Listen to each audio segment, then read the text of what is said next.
आशा करता हूँ कि बहुत बहुत अच्छे होंगे। और जैसे कि आपको पता है कि छत्तीसगढ़ प्री डीएलएड जो है आप लोगों का एग्ज़ाम 4 जून को लगा हुआ है, ठीक है। और मुझे लगता है कि बहुत बहुत कम समय अब जो है आपके एग्ज़ाम में बच चुके हैं।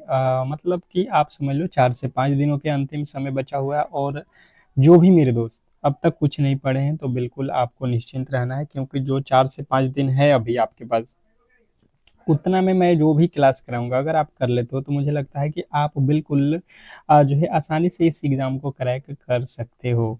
और कहीं ना कहीं अगर आप इस एग्ज़ाम को निकालोगे तो बहुत बड़ा बेनिफिट होगा। अगर आप डीएलएड में जो है डीएलएड कर रहे हो तो कहीं ना कहीं सरकारी कॉलेज बहुत बहुत मायने रखता है, ठीक है।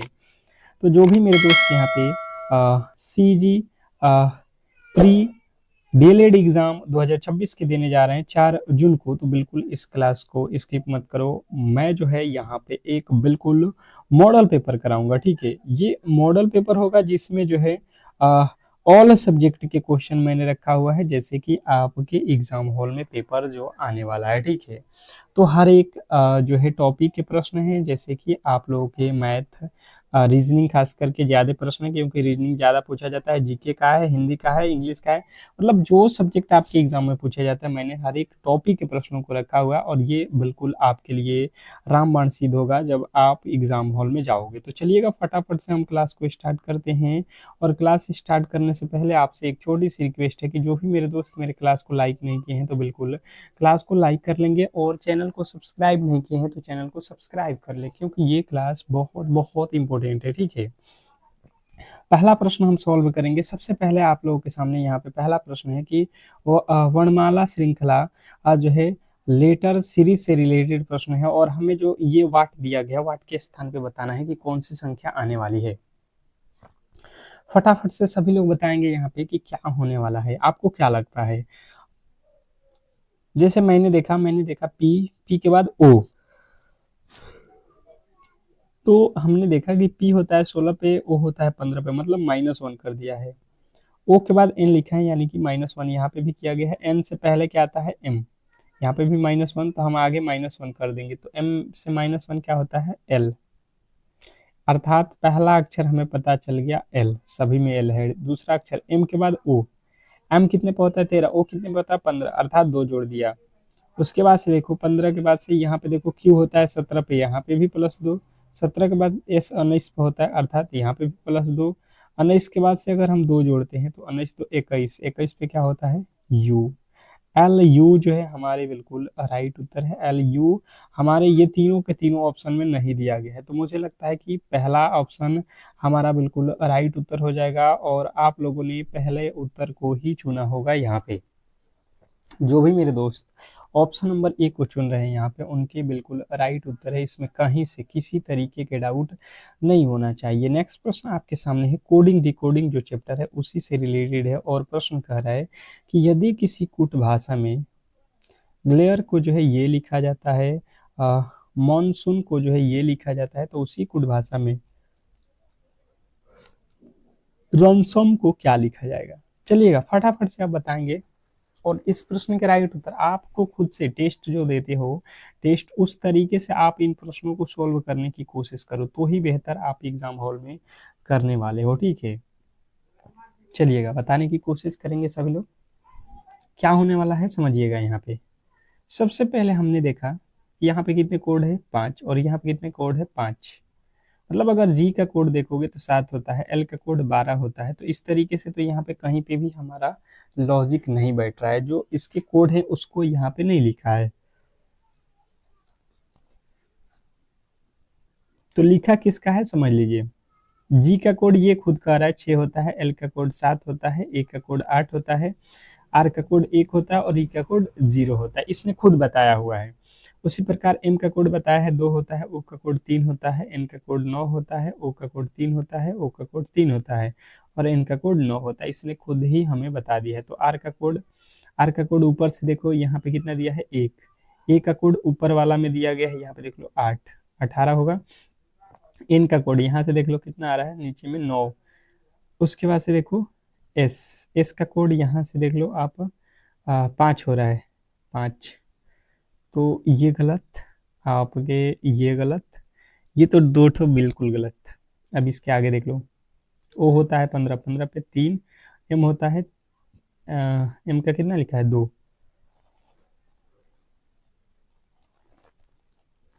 ऑप्शन नंबर जो है आपके सी बिल्कुल राइट उत्तर है। जिन्होंने भी सी को चुना है उनके बिल्कुल राइट उत्तर है। नेक्स्ट प्रश्न आपके सामने है, कह रहा है दिशा से रिलेटेड प्रश्न है, दिशा से रिलेटेड प्रश्न आपको बताने हैं, ठीक है।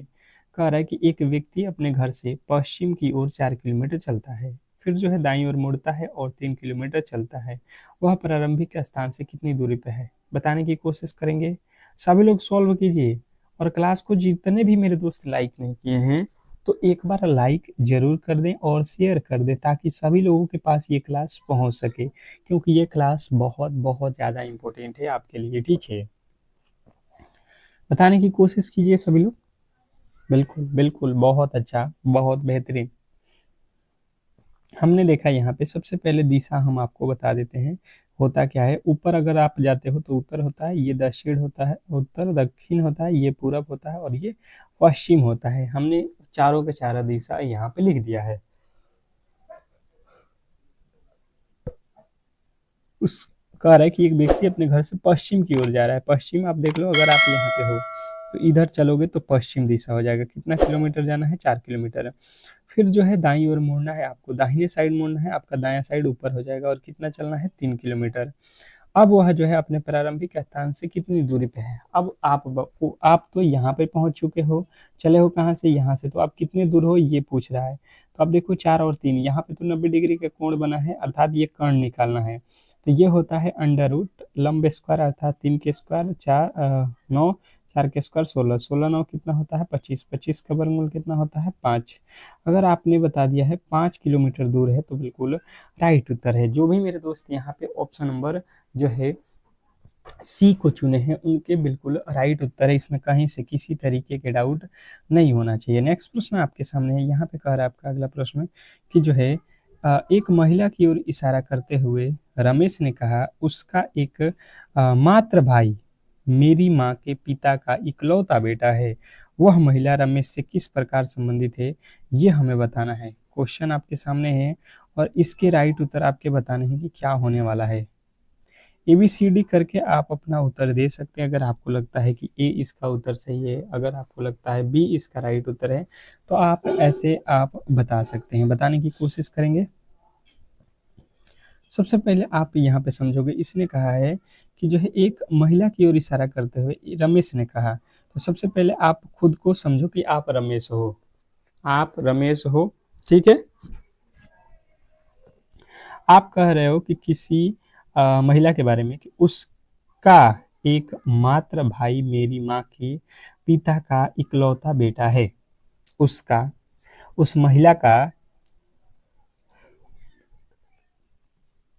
यहाँ पे महिला है, उसका कोई भाई है, वह मात्र मेरी माँ के पिता का इकलौता बेटा है। अब देखो ये जो है ये लड़की है, इसका कोई भाई है तो इसकी यहाँ पे कौन होंगी, माँ हो जाएंगी। और इसके यहाँ पे कोई पिता है, पिता के इकलौता बेटा जो है यहाँ पे है, मान के चलो कि ये इकलौता बेटा है, ठीक है। क्योंकि इसने खुद ही कहा है कि उसकी एकमात्र भाई, उसका एकमात्र जो भाई है मेरी माँ की इकलौते। तो ये लड़का कह रहा है कि ये जो लड़की है इसका एकमात्र भाई जो है मेरे मेरे पिता के इकलौता बेटा है। तो मेरे पिता के, अगर आपके पिता के इकलौता बेटा अर्थात आप ही तो हो भाई साहब। तो ये जो है ये दोनों आपस में क्या है, भाई बहन। वह जो है महिला रमेश से कैसे संबंधित है, रमेश से। तो रमेश की यह महिला कौन है, क्या लगेगी रमेश की ये, तो आप कहोगे यहाँ पे बहन। ऑप्शन नंबर डी जो है आपकी बिल्कुल राइट उत्तर है। अगला प्रश्न आपके सामने है, सादृश्यता से रिलेटेड, एनोलॉजी से रिलेटेड प्रश्न है, आपको बेहतर तरीके से यहाँ पे समझना है। इसने कहा है कि जो है फेंच का संबंध जो है यहाँ पे दिया गया है, फेंच फेंच पेचकस, फेंच का संबंध फेंच पेचकस से है, उसी प्रकार किल का संबंध किससे है। चलिएगा बताने की कोशिश कीजिए सभी लोग, सभी लोग बताइएगा। क्वेश्चन नंबर छठे के जो राइट उत्तर है वो क्या होने वाला है। तो जिस प्रकार फेंच का संबंध फेंच पेचकस से है, उसी प्रकार किल का जो संबंध होता है ये किससे उपयोग होता है? हथौड़े से। ऑप्शन नंबर बी जो है हमारा बिल्कुल राइट उत्तर है। किल का संबंध किससे हो जाएगा? हथौड़े से। आपको क्लियर समझ में आ गया होगा। नेक्स्ट प्रश्न आपके सामने है, कह रहा है कि बेजोड़ छांटना है। बेजोड़ मतलब ऑड ऑन आउट, मतलब आपको जो है इसमें अलग करना है। दिया गया है कि दिए गए विकल्पों में से विषम अर्थात अलग जो है शब्द चुनने हैं। Question number 7। 7वें नंबर प्रश्न की जो राइट उत्तर है बताने की कोशिश करेंगे, क्योंकि प्रश्न काफी ज्यादा महत्वपूर्ण है और कहीं ना कहीं अगर आपको बेहतर करना है तो इन प्रश्नों को आप बेहतर तरीके से यहाँ पे एक बार भी अगर आप देख लेते हो एग्जाम से पहले, मुझे लगता है कि बहुत बहुत ज्यादा बेहतर स्कोर में आप करने वाले हो। और मैं चाहूँगा कि ये डेली क्लास हो रहा है, आप सुबह और शाम दोनों टाइम इन क्लासेस को करते रहिए। कह रहा है कुरुद, उभयपुर, अब अभनपुर, आरंग, तिल्दा, इसमें अलग कौन सा है? ये हम लोगों से पूछा गया है। तो यहाँ पे अलग हो जाएगा कौन सा? कुरुद। बाकी सभी के सभी अभनपुर, आरंग और तिल्दा ये रायपुर जिले के जो है अंतर्गत आते हैं, जबकि जो है कुरुद जो है आपके धमतरी जिले में आता है। तो अलग जो है आपके ऑप्शन नंबर ए हो जाएगा। ठीक है। नेक्स्ट प्रश्न आपके सामने है, वेन आरेख से रिलेटेड है कि कौन सा आरेख शिक्षक, कवि और स्नातक के बीच सही संबंध को दर्शाएगा। Question number 8। 8वें नंबर प्रश्न की जो राइट उत्तर है बताने की कोशिश करेंगे सभी लोग। क्वेश्चन नंबर 8 वेन आरेख से रिलेटेड प्रश्न है। इसने कहा है कि कौन सा आलेख शिक्षक, कवि और स्नातक के बीच के सही संबंध को दर्शाएगा। तो सबसे पहले देखिए ये हो जाएगा, अगर आप देखोगे टीचर, ये हो गया टीचर। टीचर क्या कवि होते हैं? बिल्कुल कुछ ही टीचर, सभी के सभी नहीं होते, कुछ टीचर क्या होते हैं? कवि होते हैं। ठीक है जी। उसके बाद से कह रहा है स्नातक, क्या टीचर स्नातक होते हैं? तो सभी टीचर तो स्नातक नहीं है, पर कुछ टीचर स्नातक हैं और कुछ स्नातक वाले कवि हो सकते हैं, बिल्कुल होंगे भाई साहब। तो यहाँ पे जो है आपके राइट उत्तर क्या बनेगा कि तीनों जो है आंशिक रूप से एक दूसरे को काट रहे हैं। ठीक है। तो ऑप्शन नंबर सी जो है हमारा बिल्कुल राइट उत्तर है। नेक्स्ट प्रश्न आपके सामने है, कह रहा है कि जो है व्यवस्थीकरण, हमारा जो है रैंकिंग ऑर्डर से संबंधित प्रश्न है। हमें जो है यहाँ पे बैठक व्यवस्था से रिलेटेड प्रश्न दिया गया है, बताने की कोशिश करना है। यहाँ पे कह रहा है यहाँ पे कि एक कक्षा में 37 का स्थान ऊपर से 12वां और नीचे से 28वां है। कक्षा में कुल कितने छात्र हैं ये हमें बताना है। Question number 10। 10वें नंबर प्रश्न की जो राइट उत्तर है, कोशिश कीजिए बनाने का। सभी लोग बताने की कोशिश करेंगे, सभी लोग जो भी मेरे दोस्त देख रहे हैं समझने की कोशिश अगर आप करते हो तो यहाँ पे देखिए ऊपर से आइएगा तो यहाँ पे कौन खड़ा है? 37। कितने नंबर पे है? 12वें नंबर पे। जब आप ऊपर से काउंट करोगे तब, जब आप ऊपर से काउंट करोगे तब का बात कर रहा है। ठीक है। अब कह रहा है कि अगर आप नीचे से काउंट करते चलोगे तो ये 37 कितने नंबर पे हो जाएगा? 28। हमने जो है 37 को ऊपर से काउंट किया तो 12वें नंबर पे, और नीचे से अगर काउंट किया तो ये हो जा रहा है 28 नंबर पे। अगर हम दोनों तरफ से जोड़ देते हैं तो ये हो जाएगा कितना आपका? 40। टोटल लोग आपको 40 मिलेगा। पर आपको देखना है कि ऊपर से भी 37 को काउंट किए हो, नीचे से भी काउंट किए हो, तो एक घटा दोगे ये हो जाएगा आज है आपका 39। इसमें टोटल लोगों की संख्या पूछा गया है, तो 37 को आपने इस जो है श्रृंखला में 2 बार काउंट किया था, इसीलिए इसमें से एक को माइनस करना था आपको। ठीक है। नेक्स्ट प्रश्न की ओर चलेंगे और अगला प्रश्न आपके सामने है। कह रहा है यहाँ पे कि यदि एक छात्र आपकी कक्षा में ध्यान नहीं दे रहा है तो एक शिक्षक के रूप में आप क्या करोगे? यदि एक छात्र जो है आपकी कक्षा में ध्यान नहीं दे रहे हैं तो आप शिक्षक के रूप में हैं तो आप क्या करोगे? ये प्रश्न आपसे पूछा गया है। Question number 11। 11वें नंबर प्रश्न के जो राइट उत्तर है, आपको चारों ही ऑप्शन अब दिख रहा होगा, बताने की कोशिश करेंगे सभी लोग। तो आप क्या कहोगे कि जो है अपनी शिक्षण विधि की समीक्षा करेंगे और उसे अधिक रोचक दृश्य श्रव्य जो है सामग्री से जोड़ेंगे। नेक्स्ट प्रश्न आपके सामने है, कह रहा है कि जो है सूक्ष्म शिक्षण का जो है मुख्य उद्देश्य क्या होता है?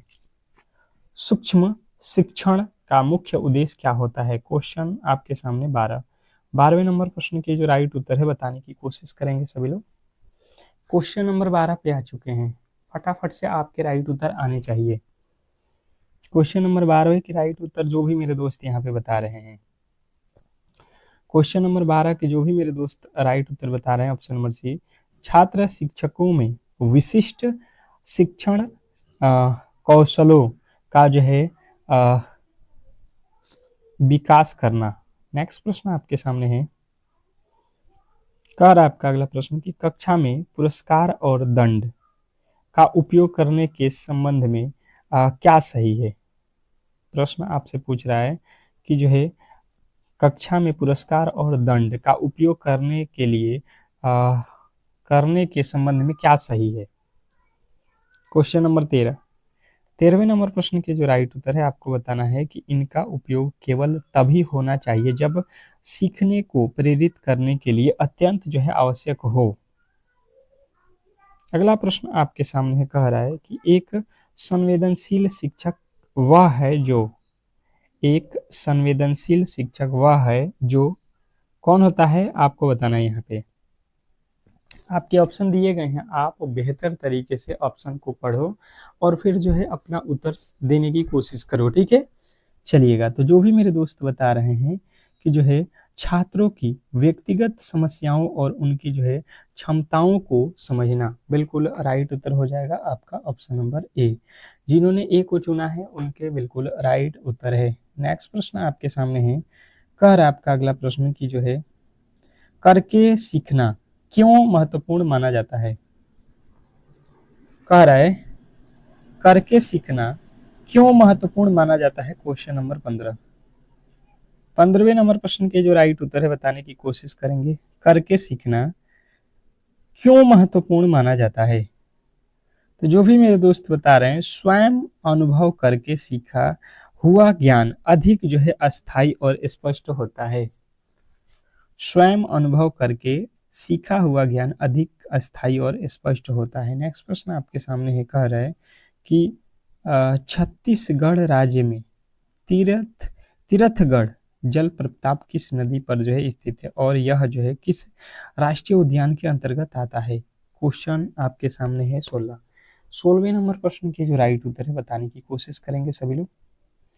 क्वेश्चन नंबर 16वें नंबर प्रश्न की जो राइट उत्तर है, जो भी मेरे दोस्त यहाँ पे बता रहे हैं, मुनगा बहार नदी कंगेर घाटी राष्ट्रीय उद्यान, बिल्कुल आपके राइट उत्तर है ऑप्शन नंबर सी। जिन्होंने भी सी को चुना है उनके बिल्कुल राइट उत्तर है। नेक्स्ट प्रश्न आपके सामने है, कह रहा है यहाँ पे कि छत्तीसगढ़ के किस क्षेत्र को नेतरहाट के समान सुंदर होने के कारण छत्तीसगढ़ का जो है नेतरहाट या छोटा नागपुर की रानी कहा जाता है। क्वेश्चन आपके सामने 17वें नंबर प्रश्न के जो राइट उत्तर है बताने की कोशिश करेंगे सभी लोग।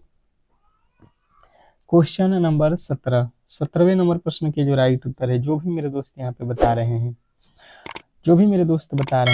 मैन पार्ट, बिल्कुल राइट उत्तर है man part option number A. Next प्रश्न आपके सामने है, कह रहा है यहाँ पे कि जो है प्रसिद्ध चक्रधर समारोह छत्तीसगढ़ के किस जिले में प्रतिवर्ष आयोजित किया जाता है और यह जो है किस कला से जो है संबंधित है। क्वेश्चन आपके सामने है, फटाफट से आपके राइट उत्तर बताना है कि जो है प्रसिद्ध जो है चक्रधर समारोह छत्तीसगढ़ के किस जिले में जो है प्रतिवर्ष आयोजित किया जाता है और यह जो है किस कला से संबंधित है। तो जो भी मेरे दोस्त यहाँ पे बता रहे हैं कि जो है रायगढ़ अर्थात शास्त्रीय संगीत और नृत्य से है, बिल्कुल राइट उत्तर है आपके ऑप्शन नंबर बी। जिन्होंने बी को चुना है उनके बिल्कुल राइट उत्तर है। नेक्स्ट प्रश्न की ओर चलेंगे और अगला प्रश्न आपके सामने है, कह रहा है कि छत्तीसगढ़ राज्य में गोधन न्याय योजना की शुरुआत किस त्योहार के दिन की गई थी। क्वेश्चन आपके सामने 19वें नंबर प्रश्न के राइट उत्तर बताएंगे और आपसे रिक्वेस्ट करेंगे कि जो भी मेरे दोस्त मेरे क्लास को अब तक लाइक नहीं किए हैं तो प्लीज लाइक कर लो और चैनल को सब्सक्राइब नहीं किए हो तो कर लो, क्योंकि ये सुबह और शाम दोनों टाइम क्लासेस चल रहा है, तो कम से कम आप चैनल को सब्सक्राइब करके रखोगे तो हर एक क्लास की नोटिफिकेशन आप तक पहुंचती रहेगी। तो हरेली जिन्होंने भी बताया है ऑप्शन नंबर बी, उनके बिल्कुल राइट उत्तर है। नेक्स्ट प्रश्न की ओर चलेंगे और अगला प्रश्न है कि जो है ओजोन परत वायुमंडल की किस परत में पाई जाती है जो पराबैंगनी किरणों को रोकती है? वेरी वेरी इंपॉर्टेंट प्रश्न है, स्टार लगा लो आप लोग, स्टार लगा लो इन प्रश्नों पे, क्योंकि ये प्रश्न आपको कहीं ना कहीं एग्जाम हॉल में आने वाले प्रश्न है, ठीक है, बहुत ज्यादा महत्वपूर्ण है। तो ओजोन परत वायुमंडल के किस परत में पाई जाती है ये हमें बताना है, जो कि पराबैंगनी किरणों को जो है आने से रोकती है। तो जिन्होंने बताया है समताप मंडल, उनके बिल्कुल राइट उत्तर है जिन्होंने बी को चुना है। नेक्स्ट प्रश्न आपके सामने है, भारतीय संविधान की किस अनुसूची में देश की 22 आधिकारिक भाषाओं का उल्लेख किया गया है? क्वेश्चन नंबर 21, 21वें नंबर प्रश्न के राइट उत्तर बताएंगे कि जो है भारतीय संविधान की किस अनुसूची में देश की 22 आधिकारिक भाषाओं का उल्लेख किया गया है? तो जो भी मेरे दोस्त बता रहे हैं यहाँ पे 8वीं अनुसूची, ऑप्शन नंबर बी बिल्कुल राइट उत्तर है। नेक्स्ट प्रश्न आपके सामने है कि सत्यशोधक समाज की जो है स्थापना 1873 में किसके द्वारा की गई थी? क्वेश्चन नंबर 22, सत्यशोधक समाज की स्थापना 1800 जो है 73 में किसके द्वारा की गई थी? 1873 में किसके द्वारा किया गया था? तो ज्योतिबा फूले, ज्योतिबा ज्योतिबा राव फूले के द्वारा जो है ये किया गया था 1873 में सत्यशोधक समाज की स्थापना। तो मुझे लगता है आप बेहतर तरीके से याद कर रहे होंगे, ठीक है। नेक्स्ट प्रश्न की ओर चलेंगे और अगला प्रश्न है कि जो है मानव शरीर में रक्त का जो है थक्का जमने में कौन सा विटामिन मुख्य रूप से सहायक होता है? क्वेश्चन नंबर 23, ये मुझे लगता है कि कल भी मैंने क्लास में आपको बताया था, ये प्रश्न बहुत ज्यादा महत्वपूर्ण है। आपसे पूछा गया है कि मानव शरीर में रक्त का थक्का जमने में कौन सा विटामिन सहायक होता है? तो विटामिन के। जो भी मेरे दोस्त ऑप्शन नंबर डी को चुने हैं उनके बिल्कुल राइट उत्तर है। अगला प्रश्न है, काजीरंगा राष्ट्रीय उद्यान भारत के किस राज्य में जो है स्थित है और यह जो है किस जीव के संरक्षण के लिए प्रसिद्ध है? क्वेश्चन नंबर 24, 24वें नंबर प्रश्न के जो राइट उत्तर है बताएंगे सभी लोग। इसने कहा है काजीरंगा राष्ट्रीय उद्यान भारत के किस राज्य में स्थित है और यह जो है किस जीव के संरक्षण के लिए प्रसिद्ध है? क्वेश्चन नंबर 24, 24वें नंबर प्रश्न के जो राइट उत्तर है, जो भी मेरे दोस्त बता रहे हैं, असम एक सिंग वाले गेंडा, असम एक सिंग वाले गेंडा के लिए फेमस है। नेक्स्ट प्रश्न आपके सामने कह रहा है कि जो है कंप्यूटर के संदर्भ में रैम का पूर्ण रूप क्या होता है? यह किस प्रकार की मेमोरी है? रैम, रैम के बारे में आपको बताना है कि रैम का फुल फॉर्म क्या होता है। रैम का फुल फॉर्म क्या होता है, कौन कौन बता सकता है? तो जो भी मेरे दोस्त बता रहे हैं, रैंडम एक्सेस मेमोरी, अस्थाई मेमोरी आप कह सकते हो। नेक्स्ट प्रश्न आपके सामने है कि जो है प्रत्युत्पन्नमति शब्द में कौन सा उपसर्ग है? बहुत बहुत इंपॉर्टेंट है। अब हिंदी के प्रश्न देखिए आ चुका है आपके सामने। इसने पूछा है प्रति उत्पन्नमति शब्द में कौन सा उपसर्ग है? उपसर्ग हमें बताना है। उपसर्ग कहाँ होता है? किसी भी शब्द के पहले। तो यहाँ पे देख रहे हो प्र आधा त है तो छोटी ती हो जाएगा, प्रति हो जाएगा। मुझे लगता है कि क्लियर आपको समझ में आ गया होगा। नेक्स्ट प्रश्न आपके सामने है, पवन शब्द का सही संधि विच्छेद क्या होगा और इसमें कौन सी संधि है ये भी हमें बताना है। पवन का संधि विच्छेद करना है तो सबसे पहले देखो, पवन है तो वह है तो आपको पो प्लस क्या करना पड़ेगा? अन करना पड़ेगा, क्योंकि यहाँ पे जो आपका मात्रा है ये केवल प है। अगर पा होता तो यहाँ पे आप डबल मात्रा औ का मात्रा देते, यहाँ पे ओ का मात्रा की जगह पे, ठीक है।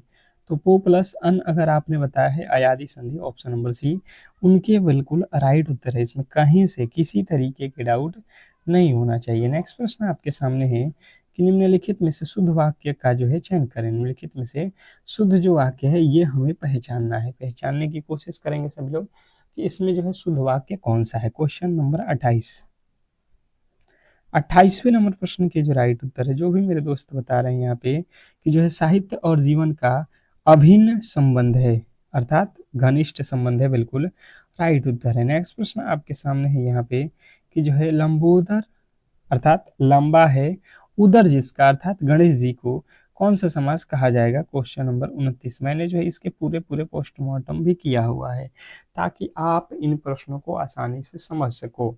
लंबोदर का मतलब क्या होता है? लंबा है जो उदर जिसका, अर्थात किनका जो है लंबा उदर होता है? गणेश जी का।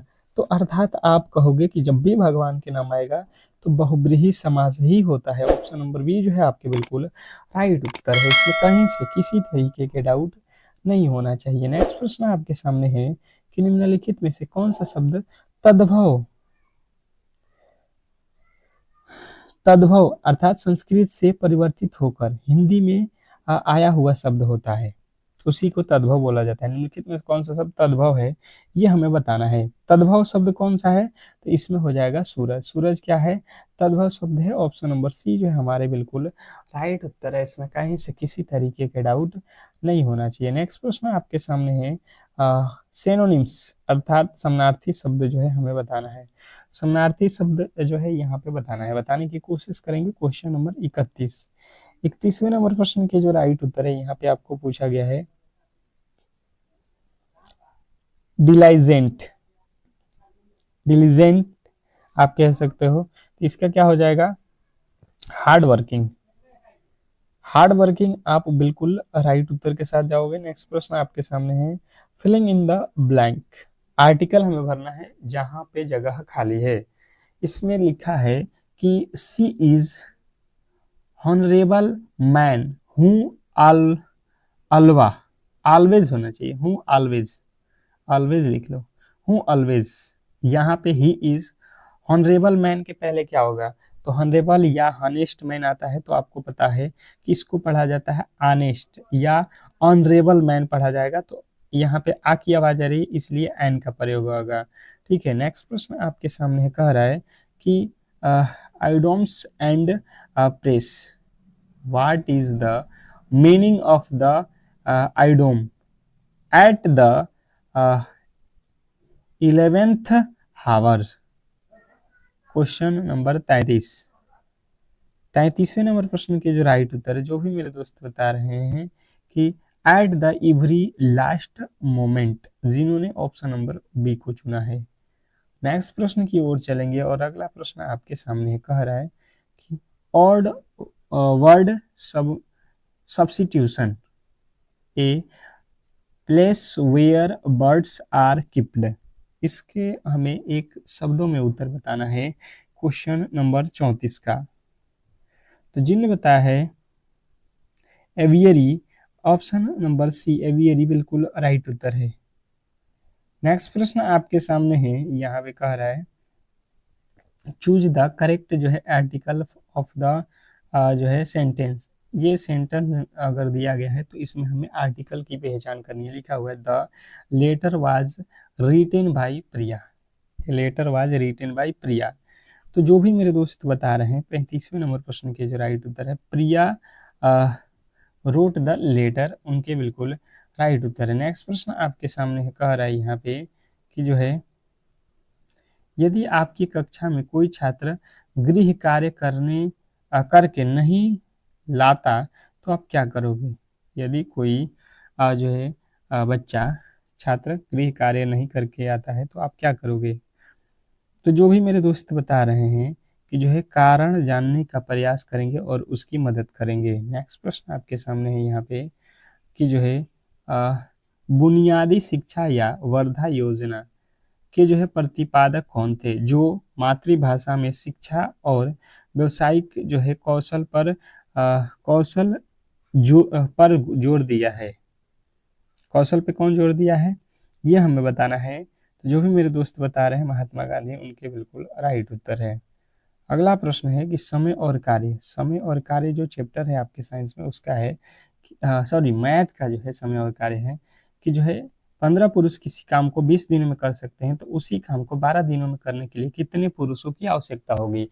एमडीएच वाले अगर आपको फॉर्मूला पता है तो आप बना लोगे M1 गुणे D1 बराबर M2 गुणे D2।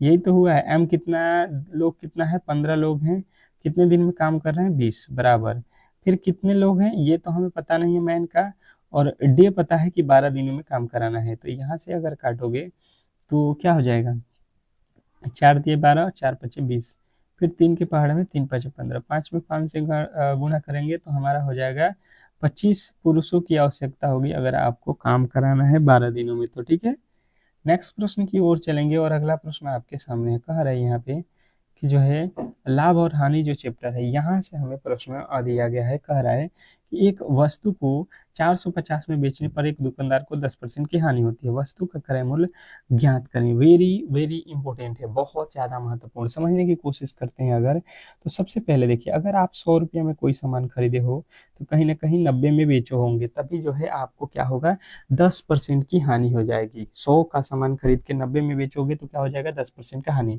तो इसने कहा है कि आप भाई साहब कितने में बेच रहे हो, 445 में। हम कह रहे हैं कि नहीं 90% में बेच रहे हैं, ये कह रहे हैं नहीं 445 में बेचे हो। 1% का हम वैल्यू निकालेंगे यहाँ से, तो ये एक जीरो से एक जीरो, 9 × 5 = 45, 5 आ रहा है, ठीक है, 5 रुपया। इसने कहा है कि हमें क्रय मूल्य बताओ, तो खरीदे थे कितना में, 100 में, तो 100 × 5 कर लो, आपका क्रय मूल्य आ जाएगा। कितना हो जाएगा, 500 रुपया का जो है खरीदारी हुआ था उसका। Option number A. नेक्स्ट प्रश्न आपके सामने है औसत से रिलेटेड। प्रथम 5 अभाज्य संख्याओं का जो है औसत क्या होगा। प्रथम 5 अभाज्य संख्याओं का औसत क्या होने वाला है, ये जो है आज का होमवर्क है। और ये सभी लोग जो है कमेंट बॉक्स में इसके राइट उत्तर देने की कोशिश करेंगे, जो भी मेरे दोस्त इस क्लास को देख रहे थे, ठीक है। तो आज के क्लास को हम लोग यहीं पे समाप्त करेंगे, और आपसे रिक्वेस्ट करेंगे कि जो भी मेरे दोस्त मेरे क्लास को लाइक नहीं किए हैं लाइक कर लें, चैनल को सब्सक्राइब नहीं किए हैं तो चैनल को सब्सक्राइब कर लें। मिलते हैं सुबह वाली क्लास में, तब तक के लिए धन्यवाद।